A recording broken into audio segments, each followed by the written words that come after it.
بیوی کو نام سے پکارنے والوں ذرا سنیں۔ نبی کریم صلی اللہ علیہ وآلہ وسلم کی خدمت میں ایک صحابی حاضر ہوئے اور عرض کیا، یا رسول اللہ، کیا میں اپنی بیوی کو اس کے اصل نام سے پکار سکتا ہوں، اور کیا میری بیوی مجھے میرے نام سے پکار سکتی ہے؟ بسم اللہ الرحمن الرحیم۔ محترم ناظرین، آج ہم ایک اہم سوال کا جواب جانیں گے کہ کیا عورت اپنے شوہر کا نام لے سکتی ہے یا نہیں؟ محترم بھائیوں اور بہنوں، ایک شخص نے سوال کیا کہ کیا عورت اپنے شوہر کا نام لے سکتی ہے یا اسے صرف منع کے ابو یا کسی اور احترام والے لقب سے ہی پکارنا چاہیے؟ یاد رکھیں، بعض معاملات ایسے ہوتے ہیں جن کا تعلق براہ راست قرآن و حدیث سے نہیں بلکہ معاشرتی رواج سے ہوتا ہے۔ مثال کے طور پر اگر کوئی مفتی صاحب سے پوچھے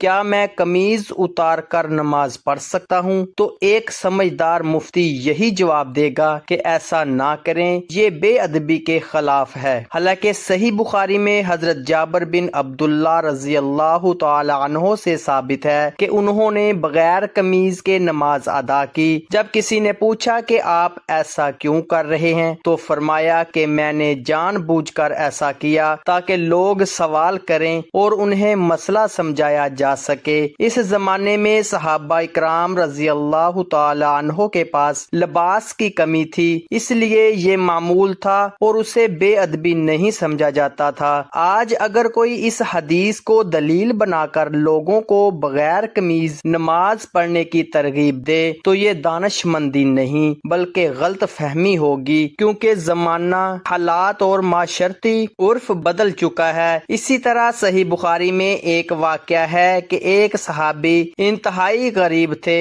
وہ نبی کریم صلی اللہ علیہ وآلہ وسلم کی مجلس میں بہت سادہ لباس میں حاضر ہوئے اور آپ صلی اللہ علیہ وآلہ وسلم نے ان کا نکاح بھی پڑھایا۔ اس سے معلوم ہوتا ہے کہ اس وقت غربت عام تھی، لیکن آج کوئی شخص صرف لنگوٹ باندھ کر شادی حال پہنچ جائے تو معاشرہ اسے قبول نہیں کرے گا، کیونکہ آج کا عرف مختلف ہے۔ اسی اصول کو شوہر کا نام لینے کے مسئلے پر بھی سمجھیں۔ صحابیات رضی اللہ تعالی عنہا سے اپنے شوہروں کا نام لینا ثابت ہے، اسی لیے شرعی طور پر شوہر کا نام لینا جائز ہے، لیکن بہت سے علاقوں اور خاندانوں میں شوہر کا نام لینا بے ادبی سمجھا جاتا ہے۔ ایسے معاشروں میں اگر عورت احترام کی خاطر نام نہ لے تو یہ بھی درست ہے۔ اسی طرح ہم نبی کریم صلی اللہ علیہ وآلہ وسلم کے بارے میں ادب سے کہتے ہیں۔ نبی کریم صلی اللہ علیہ وآلہ وسلم نے ارشاد فرمایا، صرف کہا نہیں، کہتے ہیں، حالانکہ اصل معنی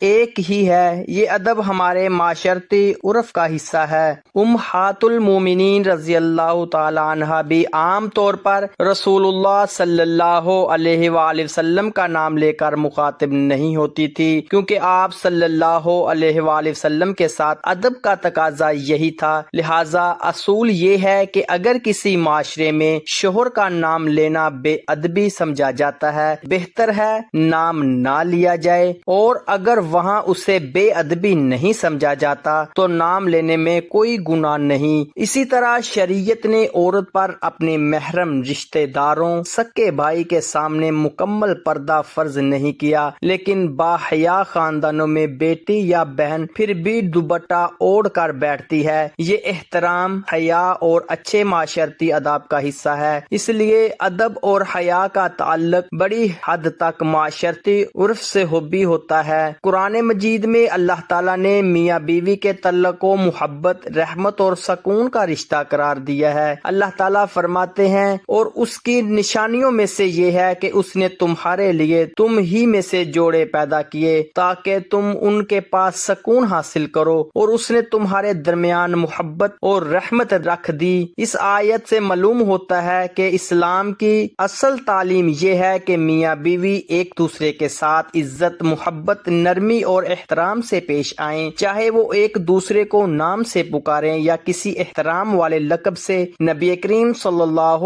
علیہ وآلہ وسلم نے فرمایا، تم میں سے سب سے بہتر وہ ہے جو اپنے گھر والوں کے لیے سب سے بہتر ہو، اور میں اپنے گھر والوں کے لیے تم سب سے بہتر ہوں۔ اس حدیث سے معلوم ہوتا ہے کہ شوہر اور بیوی دونوں کو ایک دوسرے کے ساتھ حسن اخلاق، نرم گفتگو اور عزت و احترام کا رویہ اختیار کرنا چاہیے۔ اگر کسی معاشرے میں نام لینا احترام سمجھا جاتا ہے تو اس کا خیال رکھنا اچھا ہے، لیکن کسی دوسرے مسلمان کو اس بنیاد پر گناہگار قرار دینا درست نہیں۔ ہم اس معاشرتی روایت کو اس لیے پسند کرتے ہیں کہ اس سے شوہر کا احترام باقی رہتا ہے، جبکہ اسلام نے میاں بیوی دونوں کو ایک دوسرے کے ساتھ حسن سلوک اور عزت سے پیش آنے کی تعلیم دی ہے۔ البتہ شوہر کا نام لینے والی عورت گناہگار نہیں ہوتی۔ اسی طرح شوہر پر بھی لازم ہے کہ وہ اپنی بیوی کے ساتھ عزت، محبت اور حسن اخلاق سے پیش آئے۔ اللہ تعالی